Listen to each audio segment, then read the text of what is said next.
Hello everybody, welcome to the Football Daily Weekly. Good to see you. We're joined by Robbie from Arsenal Fan TV and our regular Laurence as well to make sense of the 5 things we learned from the weekend's footballing action. First up, Arsenal are ready for the FA Cup final, Robbie. Why would you say that, Robbie? Well, a great win against West Brom. Theo Walcott with a hat-trick, Robbie. Good to see him back in the team.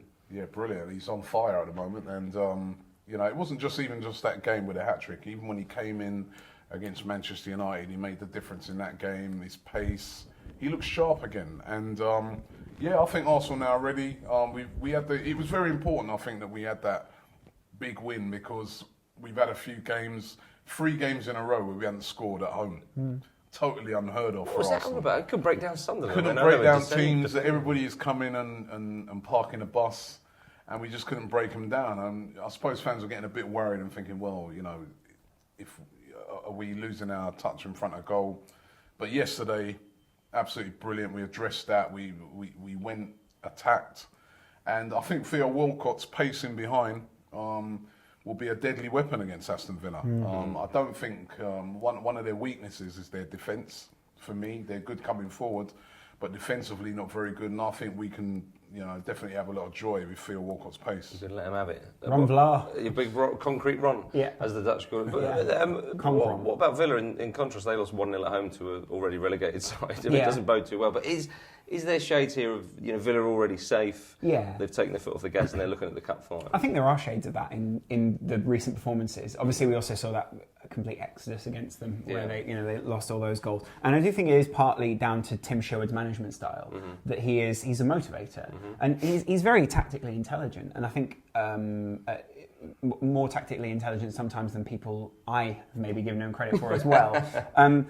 When I say very tactically intelligent, I mean sometimes he's very good at picking off another side, but there'll be other times where he won't be astute at all. And I'm wondering how well he'll be able to outthink someone like Wenger. Do you know what I mean by that? That he doesn't always get it right. Sometimes he nails it, sometimes horribly wrong. And I worry that might happen against Arsenal. What if Villa, I mean, this is the point, it's a final, it's not a Premier League game, they don't need points. What if Villa go, park the bus and break on Arsenal? Is that going to be dangerous against Arsenal? I don't think they can park the bus. The Villa teams I've seen, their defence.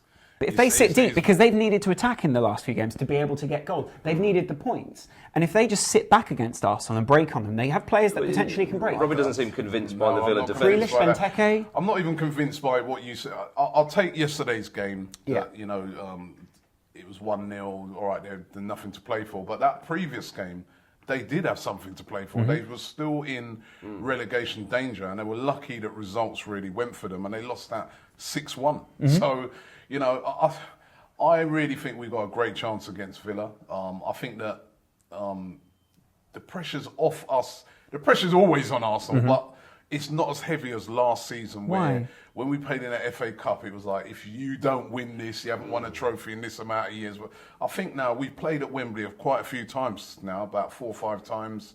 I think, if anything, the nerves might be a bit more on Villa than on Arsenal. And I can't see Villa coming and being able to defend like a Sunderland or being able to defend like, Swansea.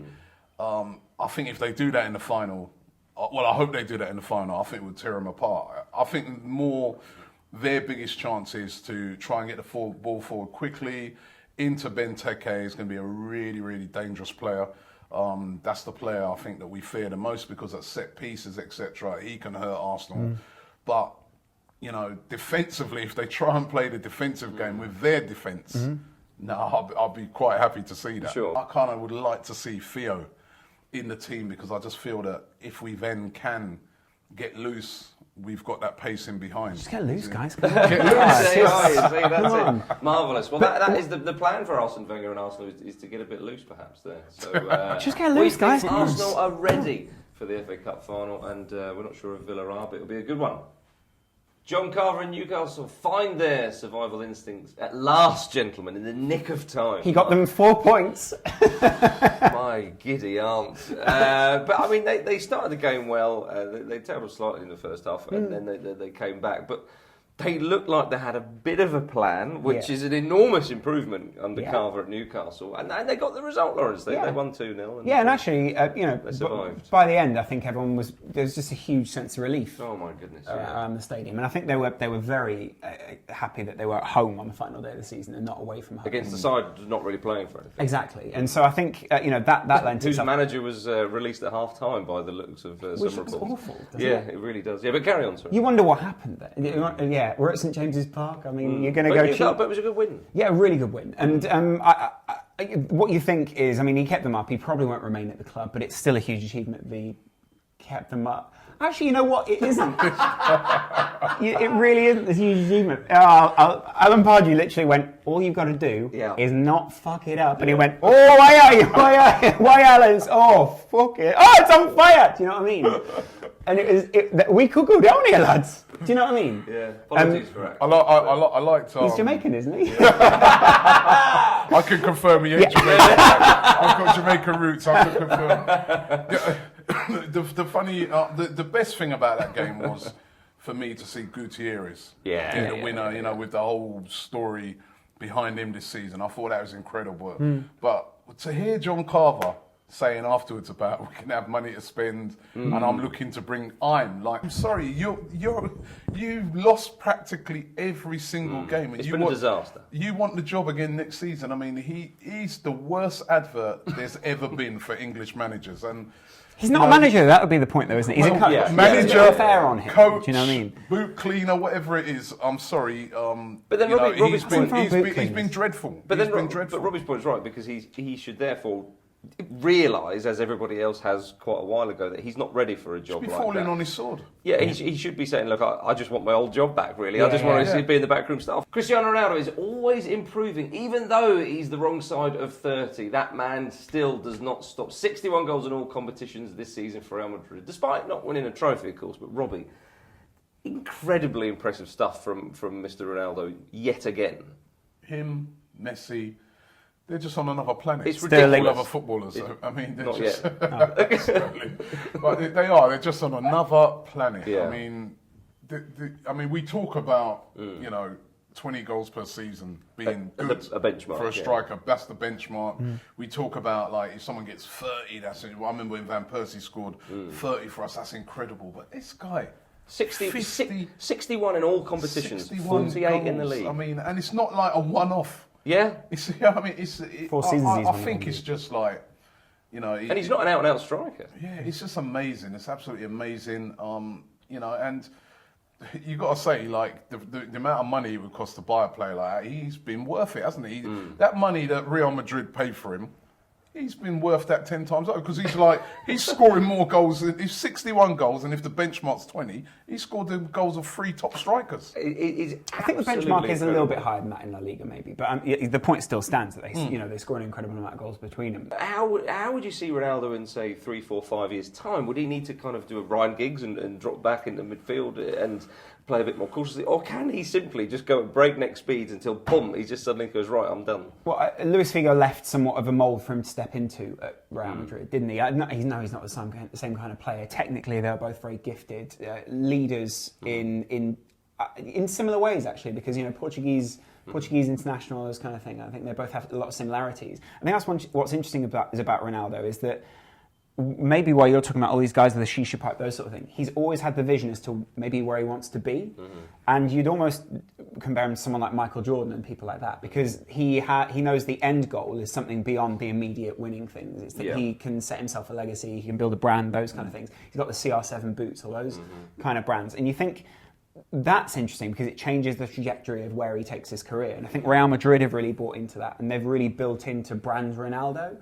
And so I think that's also why it seems like less of an achievement, because if you look at Michael Jordan in the NBA, the storyline was always, I'm achieving a huge amount, but that's what I do. Do you know what I mean? Yeah, it's almost normalised. Yeah. And that's what has been done. Other people have learned from what happened in the 90s through the marketing of huge sports stars, and we're trying to do the same in football in Europe now. And that's why we don't say, what a hero on the terraces, all the people love him, because they need to build up some sort of a different narrative for him. And that's why I'm just making that point because I think it's interesting about Ronaldo. I think it's an excellent point. Chelsea end the season with a party. Drogba was taken off after about half an hour. Well, carried off the pitch. I've not seen an funny exit one. from the pitch like that before, but it was nice to see, I think. But yeah, the Sunderland players sort of. They didn't know what to do. Yeah, they were like, well, we're not playing for anything. Yeah, normally when someone's subbed off after about half an hour, it's a bit of a disgrace. Oh, sorry, mate. Yeah, never mind. Unless, of course, it's an injury. But yeah, they had a party. They won 3-1.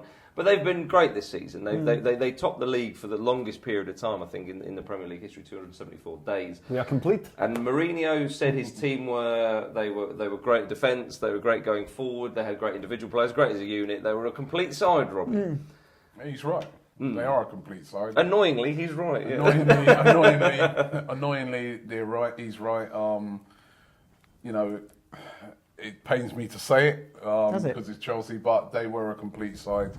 They deserve to win the title. And one thing you've got to admire about what they did is, in the summer, they identified the players that they needed. They needed, a holding midfielder.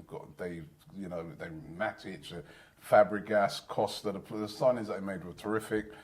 And they were a complete side. I mean, I think they were very fortunate in the fact that they never had no injury problems throughout the season. But that's their own making. Let's say that as well. But Diego Costa was injured. Diego Costa, but apart from that, none of the other key sort of positions, like say a Matic or a John Terry, they didn't really suffer injuries in those parts of those positions.